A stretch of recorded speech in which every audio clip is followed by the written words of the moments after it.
Необходимость расширения учебных площадей назрела уже давно. Рожать последние десятилетия сыктывкарцы стали охотней. Поэтому и первоклассников с каждым годом все больше. За последние 4 года где-то ежегодно увеличивается контингент на 600-800 человек.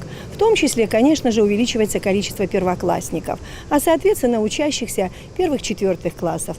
Поэтому и было принято решение о передаче этого здания для того, чтобы создать новые дополнительные ученические места. В этом здании до недавнего времени размещались ребята из первого специального коррекционного интерната, около 40 человек. Пока они все в детских лагерях. А по возвращении их ждет новый отремонтированный дом в другой части Эжвы. Был принят комплекс мер, который позволил нам перевести детей в освободившее здание детского дома номер 20, которое полностью соответствует по площадям для такого количества детей.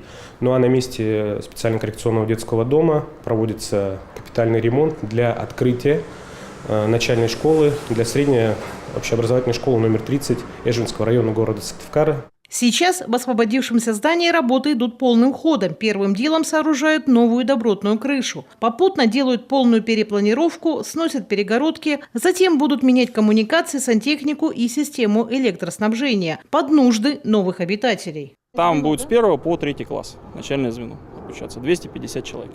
Работы будут закончены до 31 декабря 2017 года. Соответственно, с января месяца мы уже планируем ввести строй, соответственно, начать обучение после январских праздников. И чиновники от образования, и руководство школы очень надеются, что объект будет сдан в срок. Ведь к перестройке здания подошли серьезно. И проект заранее разработали и согласовали, и конкурсы необходимые провели. Цена вопроса 40 миллионов рублей. Львиная доля из бюджета республики, остальные 800 тысяч из муниципального. Деньги выделены. Теперь дело за подрядчиками. Наталья Литкевич, Олег Юшков, телеканал Юрган, Эжвинский район Сыктывкара.